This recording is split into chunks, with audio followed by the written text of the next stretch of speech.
بسم الله الرحمن الرحيم. متابعينا الكرام، السلام عليكم ورحمة الله وبركاته. نحييكم ونرحب بكم معنا في هذا البث المباشر والاستثنائي من هنا من مدينة أنتويرب بمملكة بلجيكا، للبرنامج المباشر والاستثنائي من هنا من إذاعة الصمود لقوات السلطان المسلحة، التي تأتيكم على التردد 95.1 ميجا هرتز. وأيضا نأتيكم من خلال البث المرئي لقناة اليوتيوب الخاصة بالإذاعة من هنا من على سطح سفينة البحرية السلطانية العمانية شباب عمان الثانية، التي ترسو هنا في ميناء أنتورب بمملكة بلجيكا، ومن على ضفاف نهر سخيلدة، هذا النهر الذي ينبع من فرنسا ويمر على كل من فرنسا وبلجيكا وأيضا جنوب غرب هولندا ويصب في بحر الشمال. فأهلا ومرحبا بكم معنا ومستمرين معكم خلال هذه الساعتان لتغطية مختلف الجوانب الخاصة بسفينة البحرية السلطانية العمانية ومشاركتها في مهرجان وسباقات السفن الشراعية الطويلة لعام 2022 للميلاد، من خلال رحلتها الدولية السادسة التي ترفع شعار عمان أرض السلام. مختلف المقابلات ومختلف الفقرات سوف نقدمها لكم من خلال هذا البث من هنا من عصب الحياة الاقتصادية وعاصمة الألماس بمملكة بلجيكا. عمان حضارة عريقة وتاريخها موغل في القدم، ولها موروثات متعددة ومتنوعة مسجلة بقيمها الأصيلة النابعة من عراقة وأصالة الحضارة العمانية، وشاهدة على إسهامات أبناء عمان البارزة في التاريخ الإنساني. وقد ارتبط العمانيون ارتباطا وثيقا بالبحر، مشكلا عمقا تاريخيا وحضارة لهم عبر الحقب والأزمنة المتعاقبة، فلا يكاد يذكر البحر وعلومه وأخباره إلا وللعمانيون فيه جولات. إذا فاصل ونبدأ معكم أولى فقرات برنامجنا لهذا اليوم، وهذا البث الاستثنائي والمباشر من هنا من مملكة بلجيكا لرحلة سفينة البحرية السلطانية العمانية شباب عمان الثانية.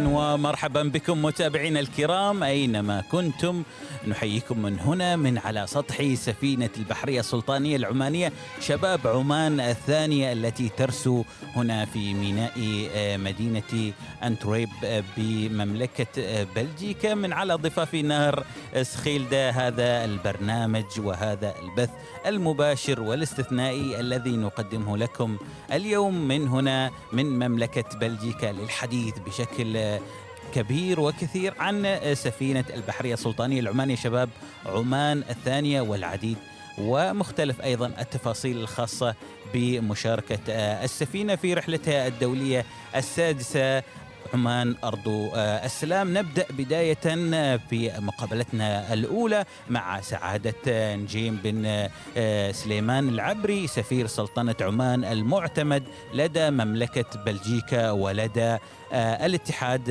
الأوروبي. مرحبا بك سعادتك. أهلا وسهلا. نحييك سعادتك معنا في هذا الاستوديو وهذا البث الاستثنائي من هنا من سفينة شباب عمان الثانية. ونبدأ مع سعادتك الحديث حول سفينة البحرية السلطانية العمانية شباب عمان الثانية.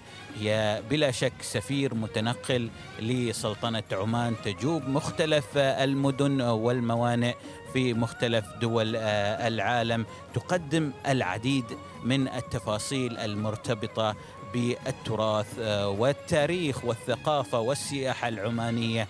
كلمة سعادتك نبدأ بها حوارنا حول هذا الجانب وهذه الأدوار التي تقدمها السفينة ويقدمها بلا شك بحارة سفينة البحرية السلطانية العمانية شباب عمان الثانية. شكرا لكم جزيلا الأخ خالد على هذا اللقاء. ودعني أولا أبتدي بأن عمان أرض السلام. عمان تمد جسور السلام بصداقاتها نحو مختلف دول العالم. السفينة شباب عمان الثانية لا شك هي مفخرة أن ترسو في ميناء أنتورب بروج العملاق. هذا الميناء الذي يعد من الموانئ الكبرى الأولى حول العالم، والذي تربطنا به شراكة مع ميناء الدكم في سلطنة عمان. أولا دعني أرحب بقائد السفينة وطاقمها والمتدربين على متن هذه السفينة بهذا العدد الذي فعلا لمسنا منهم أنهم فعلا سفراء لعمان يبحرون حول العالم. الرسالة التي تحملها سفينة شباب عمان الثانية رسالة هي فعلا من صميم فكر وثقافة القيادة الحكيمة لسلطنة عمان منذ عهدها.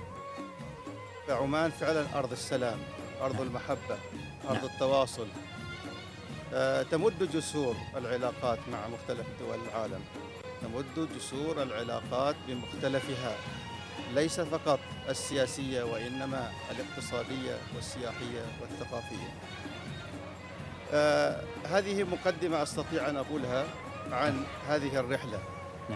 نحن كسفارة سلطنة عمان في مملكة بلجيكا فخورون كل الفخر أن نستقبلها وأن تبقى معنا هذه الفترة البسيطة، ونودعها بحفظ الله ورعايته يوم غد بإذن الله.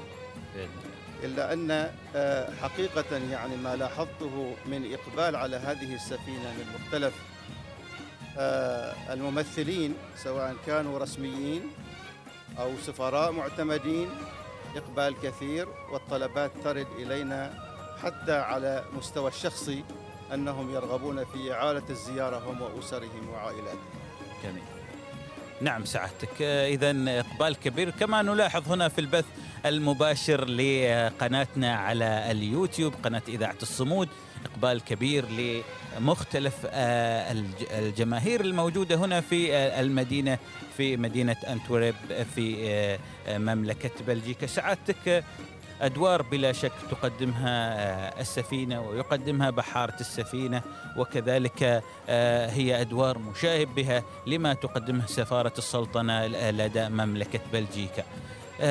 لو تحدثنا سعادتك عن ما لمستموه وتتوقعون أيضا مشاهدته خلال الفترات القادمة جراء هذه المشاركة وهذا التفاعل من سفينة البحرية السلطانية العمانية شباب عمان الثانية. بلا شك سفارة سلطنة عمان وسفينة البحرية السلطانية العمانية عملت كمنظومة واحدة من أجل أن ترسو السفينة هنا في ميناء أنتورب، ونحن متعاونين كلنا، كل يكمل الآخر. ما لمسناه من تعاون من قبل سفينة شباب عمان الثانية سواء قبل أن تصل وبعد أن رست، تعاون كبير ومشرف، وقد لمسناه في قدرتهم على الترحيب بالزوار، وعلى أيضا ما قدم المدعوون بإصرار من زيارتهم في الحفل الرسمي الذي أقيم ثاني يوم الوصول. بكل تأكيد ما سنراه من آثار وصول هذه السفينة بدأت تظهر ملامحها. هي نقلت الصورة الحقيقية لعمان. نعم صحيح. نقلت الصورة ربما تكون غائبة عن البعض، ولكن بما شاهدوه وسمعوه أجلت الصورة الضبابية التي في أذهانهم فالكثير منهم يعبر عن شوقه لأن يزور هذا البلد، يرى التنمية فيه، ويرى الثقافة والتاريخ، ويرى الجوانب الأخرى مثل السياحة. إضافة إلى ذلك أن هناك تعاون الجانب الرسمي في بلجيكا طرحه على الأرض من خلال تواجده الكثيف لممثلين قطاعات مختلفة في ميناء أنتورب، واتحاد حالف الشركات الشريكة مع ميناء الدخم في سلطنة عمان. نعم سعادتك بكونك السفير المعتمد لدى لسلطنة عمان لدى مملكة بلجيكا والاتحاد الأوروبي، وذكرت قبل قليل أن هناك طلبات وهناك توافد كبير يعني لاحظها الجميع لزيارة سفينة البحرية السلطانية العمانية شباب عمان الثانية. هناك أيضا سعادتك مجموعة من المعروضات والصور وأيضا المقاطع الفيلمية وأيضا الكتيبات التي يتم توزيعها وبعض الهدايا الرمزية البسيطة التي يتم تقديمها لزوار السفينة، تعرف الزائرين بسلطنة عمان وما تمتلك من مقومات. لو سعادتك تعرج لهذا الجانب. نعم، الكل يسعى أخي خالد على التعريف بعمان من خلال برامج مختلفة، ولا شك يأتي في مقدمتها بالنسبة لسفينة شباب عمان الثانية أنها أخذت في الحسبان إقامة هذا المعرض، رغم أنه معرض مصغر وبسيط إلا أنه يحكي قصص وتاريخ وحضارة لسلطنة عمان. نعم. لموقعها الجغرافي المهم، لاستقرارها الاقتصادي والأمني والسياسي، والتي هؤلاء الأدوات كلها مطلب لشعوب العالم. نعم. وجاذب أيضا للسائح. نعم. وجاذب للمستثمر. جميل. نحن يهمنا أيضا في هذا الجانب أن طرحنا فكرة تسويق الاستثمار في عمان. نعم. ومن خلال رؤساء مجالس الإدارات الذين للشركات العملاقة في بلجيكا قاطبة، والمسؤولين البلجيك الذين حضروا مناسبة حفل الاستقبال. نعم. ثاني يوم الوصول، كان الحديث يدور عن فرص الاستثمار في عمان، وهذا فعلا ما تعرضت إليه من خلال كثير من الفرص المتاحة وتشجيع المستثمرين، وبعضهم طلب أن يكون له لقاء مع السفير ومع السفارة لأخذ الصورة بطبيعتها وبواقعها الصحيح. يهمنا جدا أن نقوي علاقاتنا مع الجانب البلجيكي، مع الجيران بلجيكا مثل هولندا، لوكسمبورغ، ألمانيا. هذه دول متاخمة كلها على لبلجيكا ومحيطة. نعم. أيضا تكمن أهمية مملكة بلجيكا ويمكن الاستفادة منها نافذة كبرى وهي عاصمة الاتحاد الأوروبي. نعم. دائما يتواجد فيها في بروكسل بالتحديد.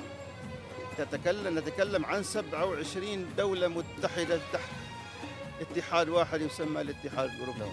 هذا من أفضل النوافذ اللي يمكن أن نستخدمها في التسويق لبرامجنا الاقتصادية والاستثمارية بما فيها السياحة.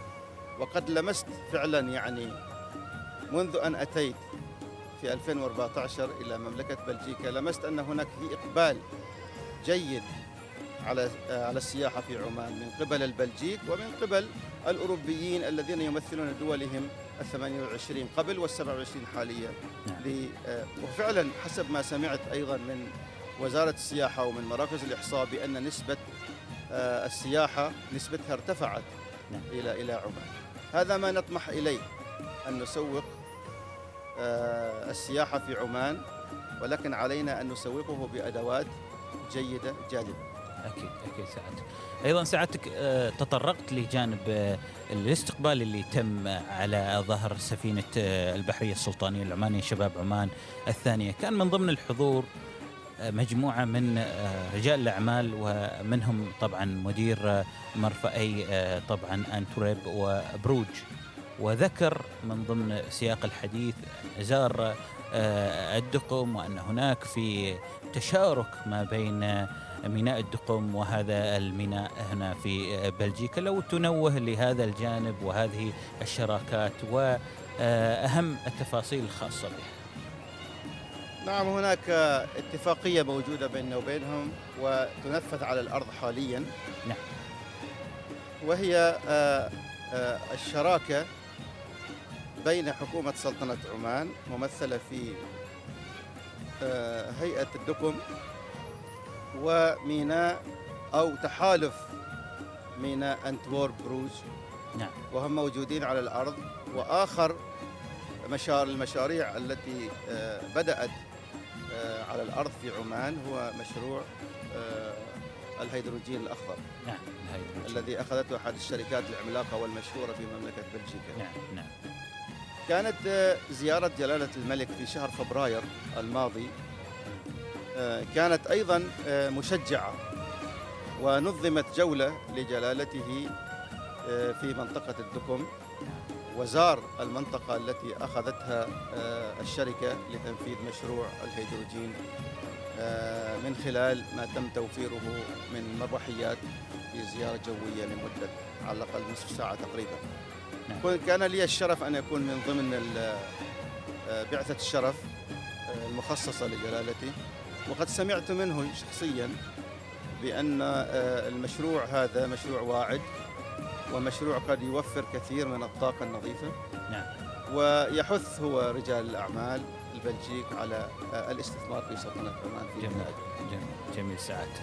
لعلنا سعادتك يعني نعرف ضيق الوقت لديك ونختتم هذا اللقاء بسؤال أخير حول ردود الفعل والانطباعات التي سجلتها سعادتك وتود أن تشاركنا بها حول مشاركة سفينة البحرية السلطانية العمانية في هذا المهرجان وهذه المسابقة الخاصة بالسفن الشراعية الطويلة لعام 2022. شكرا جزيلا على هذا السؤال. الصورة الموجودة على الأرض حاليا تتحدث عن أهمية هذه الزيارة. نعم. وعن أهمية السفينة كتحفة بحرية معمارية نادرة، التي وإن لم تخن الذاكرة سمعت من القائد بأنها الرقم 3 على المستوى العالم. هل هي هكذا؟ هي أعلى السفن الموجودة على الأرض حاليا، وحجمها كبير حتى لما يسمع المتلقي أن على ظهرها 90 من الطاقم والمتدربين. نعم. ويعرفون أن المتدربين أيضا هم طلبة من جامعات ومؤسسات مختلفة في أعمار محددة ما بين 18 إلى 22 أو 23. هذا أحد البرامج التي نعم. تم تنفيذها على ظهر السفينة. وأتذكر عندما سألت معالي وزيرة الداخلية التي حضرت الحفل زارت السفينة سألت هل أحد من الطلبة وصل إلى أعلى الشراع العالي هذا؟ فقالوا لها نعم. من؟ قال المتدربين والمتدربات. سألت هل في طالبة؟ الكابتن أجابها أن كل المتدربين وصلوا إلى النهاية. نعم. لأن في مقاييس ومعايير لقبول ودخول هؤلاء المتدربين. النتيجة الأخرى أو الانطباع الثاني، رسو السفينة في هذا الموقع المتميز يقابل وسط البلد هو في حد ذاته اختيار موفق. نعم. سواء من المنظمين أو بالتشاور مع السفينة ومعنا أيضا كسفارة. ما هو متاح في سفينة شباب عمان قد يكون متميز. أن يأتي الزائر يقابل بترحاب، يعطى جولة بشرح مفصل، ثم يخرج وفي يده تذكار عن عمان. هذا أيضا من أهم الأشياء وأهم ما يسوق للسياحة أو للتجارة أو الاستثمار، أن يخرج هذا الزائر وفي يده كتيب يوثق. سفارة سلطنة عمان عندما قدمت الدعوة للجانب الرسمي أرفقت الدعوة ببوكلت متكامل عن سفينة شباب عمان، وهذا اللي جعل من الرسميين الإصرار على المشاركة وقبول الدعوة. آخر ما أستطيع أن أقوله أن المشهد الذي لاحظته من أول يوم، الناس السفينة قبل أن ترصف على الرصيف، نعم، كان هناك عدد كبير ينتظر فتح الأبواب، نعم، للدخول للزيارة. وثاني يوم كان كم هائل، حسب ما فهمت بأن العدد يتضاعف الآن، قد يكون وصلنا إلى يمكن 40,000 اليوم نوصل. نعم، يعني على مجموع مستوى 3 الأيام. أيام. نعم. مجموع الأيام. وإلى أن تختتم السفينة زيارتها ربما نصل إلى رقم، أشكر الله أن سفينة شباب عمان استقبلتهم، وشكرا جزيلا لكم. الله يسلمك. وأتمنى أن تكون هذه الزيارة بالنسبة لي هي خاتمة أختتم بها مدة عملي في مملكة بلجيكا. الظروف شاءت والقدر الحمد لله ساعد في أن يكون ختامه مسك. الحمد لله. تحية لكم وشكرا لكم على هذا اللقاء. لعل التاريخ المشترك بين سعادتك وسفينة البحرية السلطانية العمانية شباب عمان هو تسميتها وتدشينها في العام 2014 للميلاد. شكرا سعادتك. إذن كان معنا خلال هذه المقابلة وخلال هذا البث المباشر والاستثنائي من هنا من على سطح سفينة البحرية السلطانية العمانية شباب عمان الثانية من مملكة بلجيكا سعادة نجيم بن سليمان العبري سفير سلطنة عمان المعتمد لدى مملكة بلجيكا ولدى الاتحاد الأوروبي. شكرا لك سعادتك. شكرا جزيلا. إذن متابعينا الكرام فاصل ونواصل من بعد فقرات هذا البث المباشر والاستثنائي من هنا من ميناء مدينة أنترويب بمملكة بلجيكا.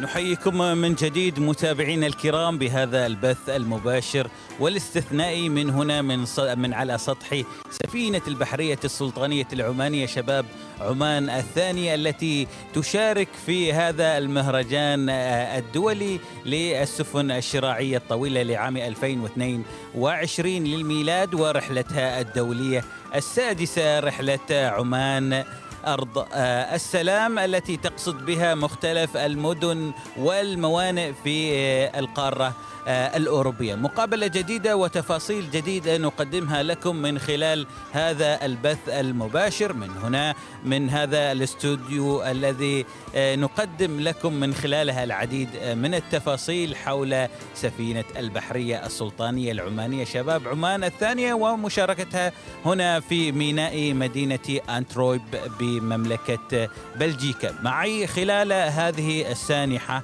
نائب قائد سفينة البحرية السلطانية العمانية الثانية الرائد بحري محمد بن سعيد المقبالي للحديث عن العديد من الجوانب الخاصة بالسفينة ومشاركتها. مرحبا بك سيدي. مرحبتين الرائد خالد واشكرك على الاستضافة الطيبة.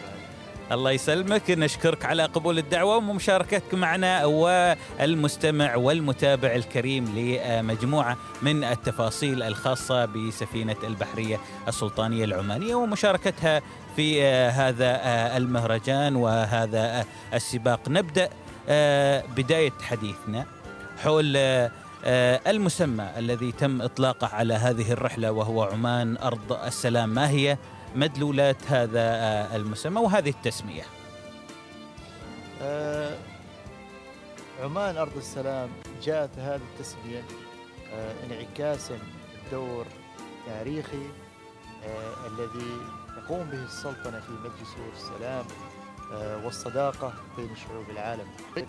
أصدق قول من قول النبي صلى الله عليه وسلم أن لو أتيت أهل عمان ما سبوك وما ضربوك. فأهل عمان كانوا أهل سلام وكانوا وما زالوا على نفس النهج. فسياسة السلطنة ودورها التاريخي الذي كان وما زال مستمر في مد جسور الصداقة والسلام. من هنا جاءت تسمية هذه الرحلة عمان أرض السلام بناء على انعكاسا وبناء على ما تقوم به السلطنة. نعم. أيضا هناك مجموعة من الأهداف التي تم رصدها ما قبل بداية انطلاق هذه المشاركة وهذه الرحلة الدولية السادسة لسفينة البحرية السلطانية العمانية شباب عمان الثانية. لو نتطرق الرائد محمد لهذه الأهداف ونستعرضها للمتابعين وأيضا للمستمع الكريم على أثير إذاعة الصمود لقوات السلطان المسلحة. هناك العديد من الأهداف. السفينة تضع لكل رحلة أهداف عديدة. نعم. منها قريب المدى ومنها طبعا بعيد المدى. نعم. من أهدافها طبعا هي أول شيء مد والصداقة والسلام بين شعوب العالم في الدول التي تزورها السفينة، وأيضا كسفير عائم لسلطنة عمان خارج أراضي السلطنة، بالإضافة إلى تدريب على الإبحار الشراعي، دعم رؤية عمان 2040 في دعم الشباب في مجالات البحوث العلمية، في دعم الكليات الطلبة في إقامة الدورات على متن السفينة. وأيضا في نشر رسالة الصداقة وإبراز الموروث التاريخي والثقافي لسلطنة عمان. بالإضافة إلى ذلك فهي بالأهداف فهي تأكيد أو تعزيز الموروث الثقافي الغير مادي. وذلك تأكيدا على بنود اتفاقية 2003 في صون الموروث الثقافي الغير مادي. وهذا ما تقوم به السفينة حقيقة. في عندنا معارض على متن السفينة، الترويج السياحي أيضا من أبرز الأهداف التي تعكف السفينة في تحقيقها في كل ميناء، وذلك عن طريق فتح السفينة للزوار، استقطاب أكبر عدد ممكن من الزوار لتعريفهم على المعالم السياحية ومقومات وما تزخر به السلطنة من جمالية ومقومات أظن تجذب السائح لزيارة هذه البلد العظيم. وفعلا يعني نلاحظ إقبال، نلاحظ شغف، نلاحظ اهتمام من الزوار في السؤال عن كل صورة، عن كل مقطع مرئي يروح وين هذا المكان ومتى أفضل وقت للزيارة. فهاي التفاصيل يعني السفينة دائما تقدمها وبالعكس تشجع عليها لجذب السياحة لسلطنة عمان. مختلف التفاصيل منها أيضا ما يخص البحر وأيضا التضاريس العمانية المتنوعة. يعني ما شاء الله معرض جميل يعني يتطرق لمختلف التفاصيل. يعني هذا المعرض يزور الآلاف يوميا، يعني يوميا صحيح. عشرات الآلاف يزوروا السفينة للتعرف على هذا المعرض. تخيل العدد الكبير اللي يتعرفوا على سلطنة عمان، المقومات اللي فيها. فهذا شيء يعني السفينة تفخر فيه وتقوم به بحب أيضا وشغف.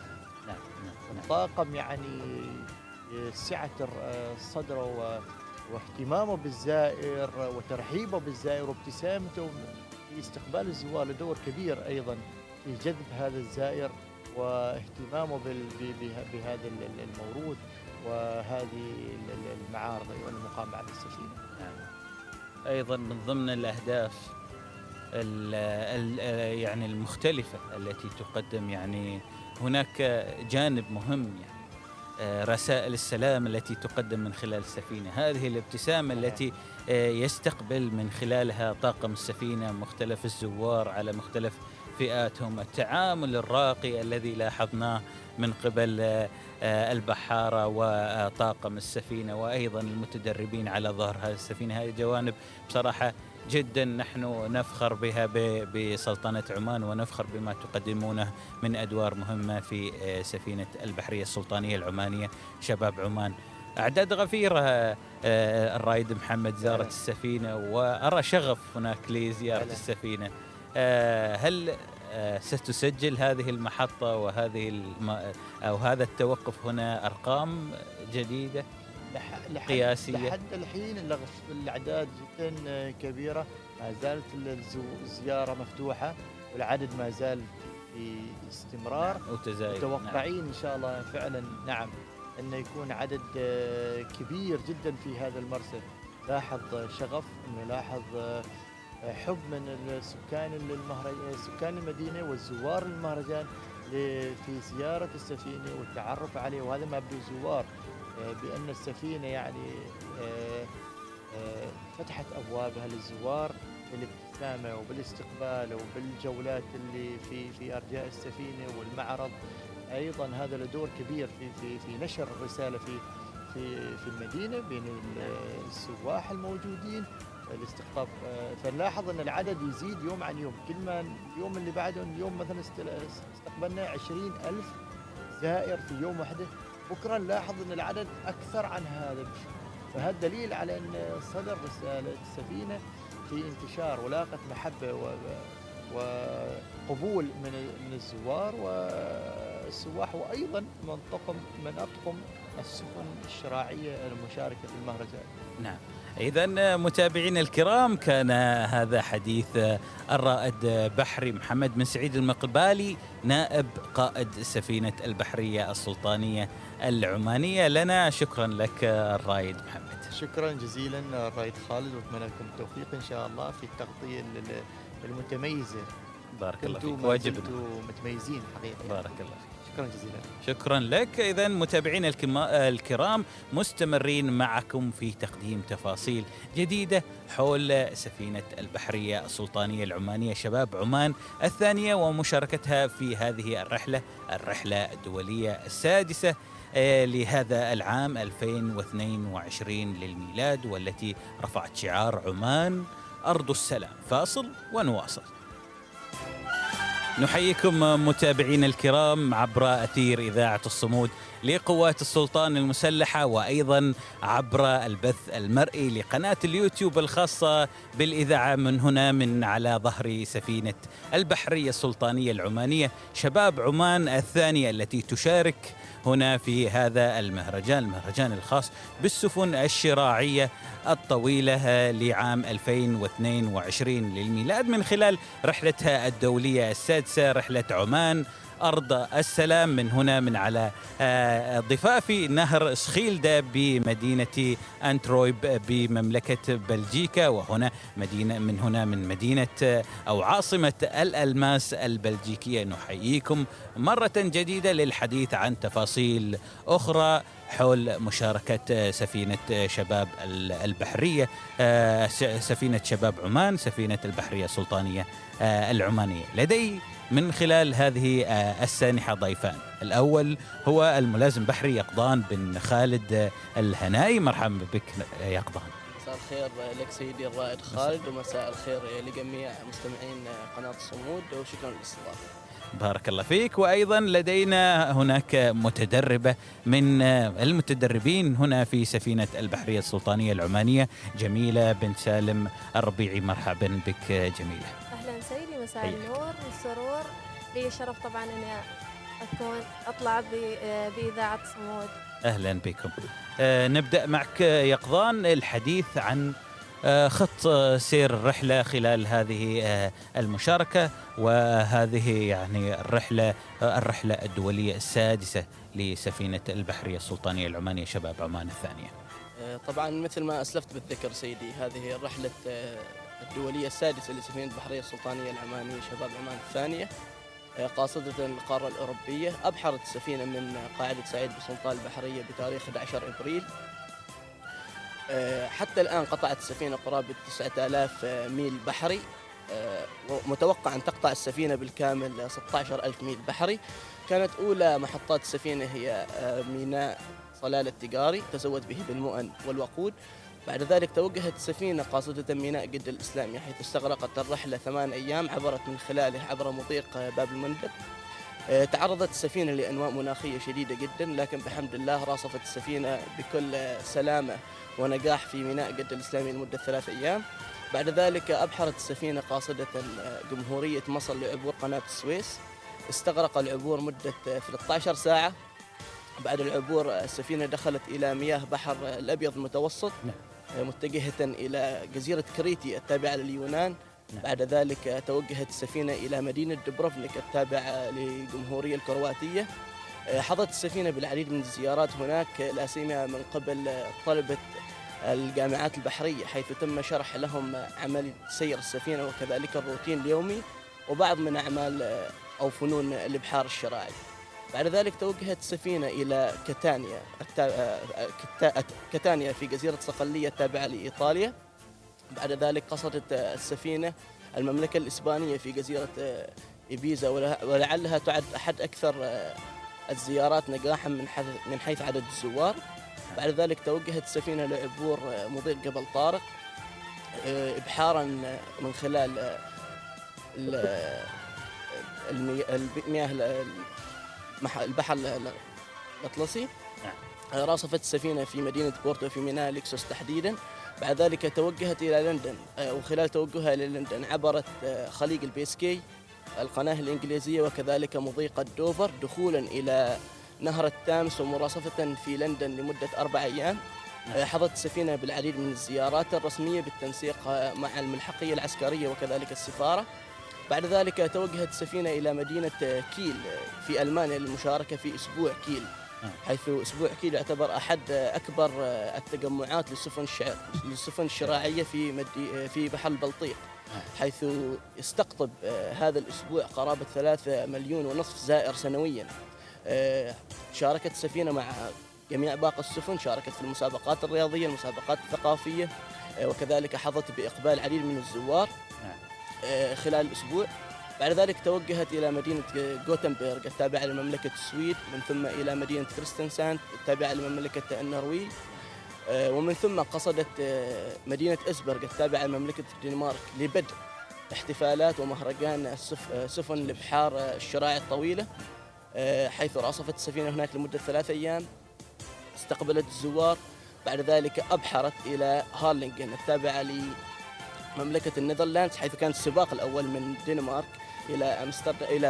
إلى هارلينغن. استغرق السباق 4 أيام. حصلت السفينة على مركز مشرف وتوقيت قياسي جدا بالنسبة للسفن الشراعية من الفئة ألف. بعد ذلك توجهت السفينة لزيارة سريعة جدا إلى مدينة أمستردام التابعة لمملكة نيذرلاندز، ثم إلى هنا أنتروب. هنا في هذه المدينة تبدأ طبعا المرحلة الثانية من السباق. صحيح، سيبدأ السباق من هنا أنتروب عودة إلى مملكة الدنمارك تحديدا في آلبورغ. سيستغرق السباق 10 أيام من الإبحار الشراعي. بعد الانتهاء من مسابقات الإبحار الشراعي ومهرجانات السفن الطويلة سوف تتوجه السفينة إلى أرض الوطن الحبيبة سلطنة عمان، ولكن قبل ذلك ستمر بعدة محطات، لعل أبرزها هي بورتسموث تابعة لإنجلترا. ستقف السفينة هناك لمدة 12 يوم للقيام ببعض من أعمال الصيانة الدورية الداخلية، وكذلك لتغيير المتدربين، حيث ستصل دفعة أخرى من المتدربين العمانيين في بريطانيا. جميل، عددهم 36 متدرب. بالضبط. بعد ذلك ستمر في مدينة لاكارونا تابعة للمملكة الإسبانية إلى المملكة المغربية طنجة، إذن من ثم إلى الجزيرة الخضراء، مالطا، قبرص، مرورا بقناة السويس. سوف تتوقف ل3 أيام في جدة. بعد ذلك ستذهب إلى أرض عمان الحبيبة إلى مدينة صلالة، ومن ثم إلى تاريخ 23 أكتوبر سيتم استقبال السفينة في ميناء مطرح، في ميناء سلطان قابوس بمطرح، بعد مدة 6 أشهر ونصف في التنقل بين القارات الأوروبية الآسيوية وكذلك الإفريقية. نعم، بداية الرحلة كانت في شهر أبريل الماضي، وتنتهي في شهر أكتوبر بإذن الله تعالى. بإذن الله بالسلامة بإذن الله تعالى. ونتمنى أيضا بلا شك أن تحصل السفينة على مركز لائق لها في هذا السباق ومختلف المسابقات.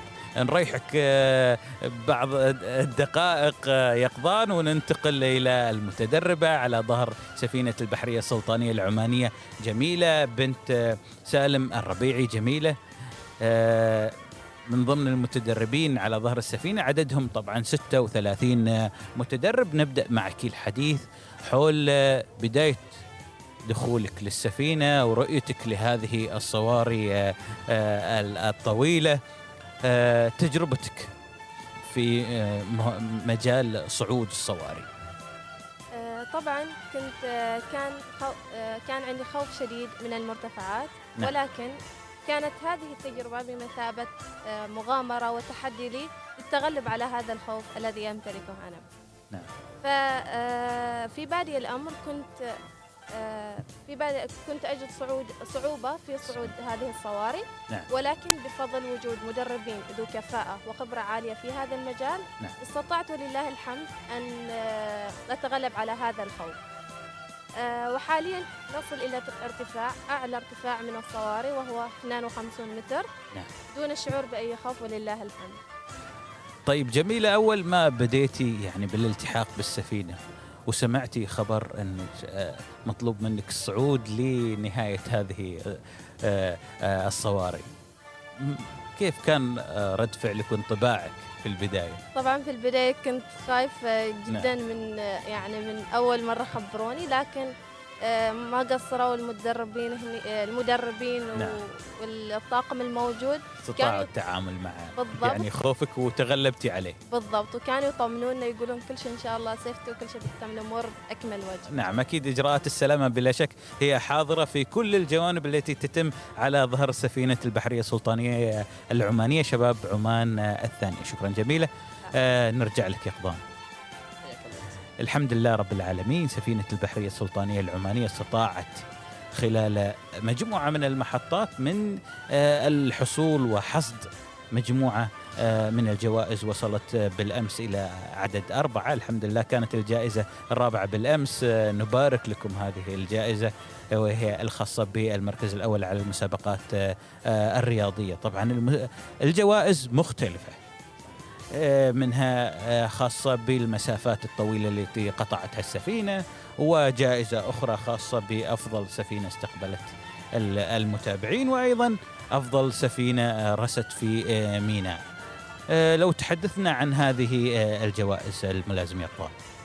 بإذن الله يا سيدي، بداية راح نبدأ بآخر جائزة استلمناها، وهي جائزة أو المركز الأول في مسابقة أطقم السفن للرياضة بشكل عام.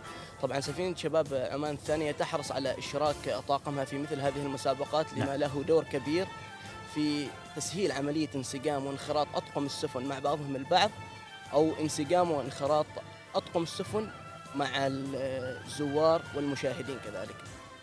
طبعا هذه المسابقات يسودها جو من المنافسة الشريفة. الحمد لله رب العالمين، بعد قرد النتائج حصلت سفينة شباب عمان الثانية على المركز الأول باتفاق الجميع. نعم الحمد لله. الجائزة الثانية هي أفضل سفينة استقبلت زوار، وأفضل سفينة ظهرت بشكل عام. هي تقريبا نفس الجائزة، السفينة حصلت عليها في ميناءين مختلفين. الميناء الأول كان في إسبرغ التابع للمملكة الدنماركية. نعم. والميناء الثاني كان في هارلينغ التابع لمملكة نيذرلاندز. نعم. طبعا السفينة رصفت في كل ميناء لمدة 3 أيام، فتحت أبوابها للزيارة للعامة. نعم. تم استقبال الزوار باستقبال رحب. جميل. تم عرضهم أو تم استعراض بعض معارض لهم التي تعكس بعض من التاريخ العماني والعادات والتقاليد العمانية، وكذلك تعرض الإرث العماني البحري الخالد. ولعل أهمها هي عرضهم أو مشاهدتهم للإنسان العماني بشكل عام كإنسان سفير للمحبة والصداقة والسلام، سواء داخليا في سلطنة عمان أو خارجيا في القارة الأوروبية. نعم. الحمد لله رب العالمين، بعد ما تم عمل تصويت من قبل الزوار، من قبل إدارة الموانئ المستضيفة لهذا المهرجان، ومن قبل اللجنة المنظمة، تم ترشيح سفينة شباب عمان للفوز بهذه الجائزتين. جميل. الجائزة الرابعة هي جائزة أطول سفينة أو أطول مسافة قطعت، ولكن لا تقتصر فقط على المسافة يا سيدي، هي تتضمن الصعوبات والتحديات التي واجهت السفينة للوصول إلى الموانئ التي تستضيف هذه المهرجانات. فاللجنة المنظمة وكذلك الموانئ التي تستضيف هذا المهرجان لاحظت وشاهدت كمية المسافة والتحديات التي قطعتها السفينة للوصول بشكل عام إلى القارة الأوروبية، وبشكل خاص إلى هذه الموانئ. والحمد لله رب العالمين تم ترشيح سفينة للفوز بهذه الجائزة. الحمد لله. إذن 4 جوائز للآن حصدتها سفينة البحرية السلطانية العمانية شباب عمان الثانية من خلال مشاركتها في هذه الرحلة الدولية السادسة للسفينة طبعا للقارة الأوروبية، والتي رفعت شعار عمان أرض السلام. ننتقل لجميلة ونسألها عن جانب طبعا في بداية حديث الملازم يقظان تحدث عن الصعوبات والأنواء المناخية والأمطار الشديدة التي بلا شك قد تتعرض لها السفينة في أي وقت وأي من البحار والمحيطات، وواجهتها في بداية الرحلة في ميناء جدة الإسلامي. حدثينا جميلة عن هذا الجانب، الصعوبات والتقلبات المناخية، كيف تعاملتي معها، خاصة أنك لأول مرة تشاركي مع السفينة في رحلة دولية تمتد ل6 أشهر. نعم سيدي، بسبب اختلاف المناخ والأجواء في السلطنة وفي الدول والقارة الأوروبية. نعم. وأيضا بسبب عدم خبرتي أو تجربتي السابقة في الإبحار على متن السفن الشراعية أو مختلف السفن، كنت واجهت بعض الصعوبات في تكيف مع حالات البحر والأمواج الهائجة، ولكن مع مرور الوقت استطعنا أن نتغلب على هذا الشعور، والحمد لله استطعنا أن نتغلب على هذا التحدي. وين إذا قدرت تتذكري المنطقة التي يعني لاحظت فيها أغرب جو بالنسبة لك من خلال المشاركة؟ من بعد ما طلعنا من السويس اللي هو خليج الباسكي تقريبا، واجهنا حالات أمواج جدا عالية لدرجة أن انحناء السفينة كانت جدا مؤثرة. ماذا عنك يقظان؟ لربما طبعا بجانب هذه المغامرة التي خضناها في خليج البيسكي، أتوقع هي راح تكون من في البحر الأحمر. نعم. اللي هي مثل ماذا أسلفت بالذكر من صلالة إلى جدة. طبعا هي ليست أول مرة بالنسبة لي، ولكن هذه أنواع مناخية مهما قربتها مهما كثر تجربتها تستحق الذكر. نعم. فمثل ما يقولوا البحر الهادئ لا يصنع بحار ماهر. نعم صحيح. فعشان تكون بحار ماهر، عشان تكون عندك دائما خطط مستقبلية، لازم تقرب بعض من هذه الأنواع المناخية. والحمد لله رب العالمين بعد خبرة ليست بالطويلة ولكن خبرة كافية، الحمد لله نقدر نسيطر على الوضع ونتكيف مع جميع الأنواع المناخية. هنا من إذاعة الصمود نتمنى لكم طريق مليء بالهدوء وبحار هادئة بإذن الله تعالى خلال رحلاتكم القادمة، وخط أيضا عودتكم إلى سلطنة عمان بلا شك ظافرين بنتائج إيجابية، ونحن نلمسها بلا شك هنا في هذه المحطة، هذا الود وهذا التعامل الإيجابي مع الجمهور وهذه الرسائل والأهداف التي تقدمونها بلا شك هي مصدر فخر واعتزاز للجميع في سلطنة عمان. أشكركم على هذه السانحة ومشاركتكم معنا هذا البث المباشر والاستثنائي عبر أثير إذاعة الصمود، وأيضا من خلال البث المرئي لقناة اليوتيوب الخاصة بإذاعة الصمود. شكرا لك الملازم يقظان على مشاركتك معنا. شكرا لك سيدي، وحظيت بالشرف في الظهور في قناة الصمود. الله يسلمك. شكرا لك جميلة، متدربة على ظهر سفينة البحرية السلطانية العمانية. شاكرين لك سيدي استضافتكم، وشاكرين للمستمعين أيضا. شكرا لكم. إذن مستمعين الكرام، كان معنا خلال هذه السانحة للحديث عن جوانب مختلفة، منها خط سير رحلة سفينة البحرية السلطانية العمانية خلال هذه الرحلة الدولية السادسة للسفينة، وكذلك أهم الجوائز التي حصدتها سفينة البحرية السلطانية العمانية من خلال هذه المشاركة. وأيضا على الجانب التدريبي كان هناك استضافة لإحدى المتدربات على ظهر هذه السفينة. إذن أشكر من كان معي خلال هذه الفترة من البث، الملازم بحري يقظان بن خالد الهنائي، وأيضا المتدربة جميلة بنت سالم الربيعي. فاصل مستمعينا ومتابعينا الكرام، ومن بعده نواصل فقرات برنامجنا وهذا البث الاستثنائي والمباشر. ثبتوا الموجة على 95.1 ميجا هرتز. فاصل ونواصل.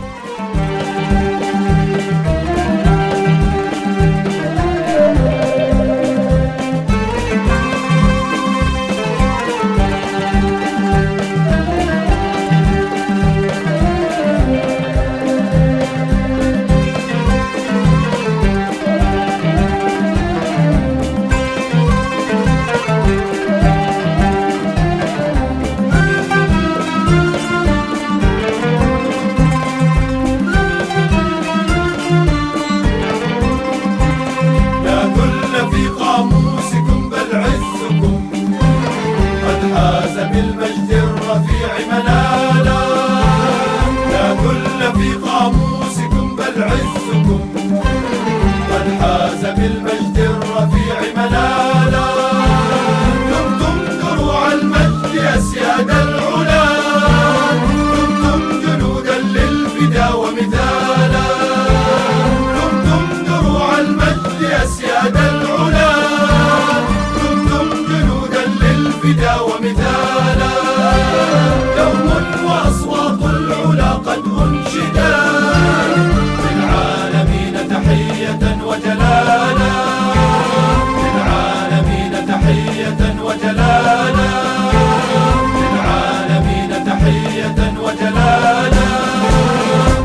هذه آخر فقرات البث المباشر والاستثنائي من هنا من مملكة بلجيكا ومن عاصمة الألماس مدينة أنترويب، وميناء المدينة الذي استضاف سفينة البحرية السلطانية شباب عمان الثانية للمشاركة في هذا المهرجان وسباق السفن الشراعية الطويلة التي تشارك السفينة في رحلتها الدولية السادسة التي تم تسميتها ورفعت اسم عمان أرض السلام. أنقل لكم تحيات فريق العمل، كنت معكم في التقديم أنا الرائد خالد بن سالم الكلباني، وكان معي في البث المباشر الملازم أول محمود بن سعيد الحسني، وكان معنا أيضا الرقيب عبد الله بن سعيد العيسائي في الإخراج الراديوي الإذاعي، وكان معنا أيضا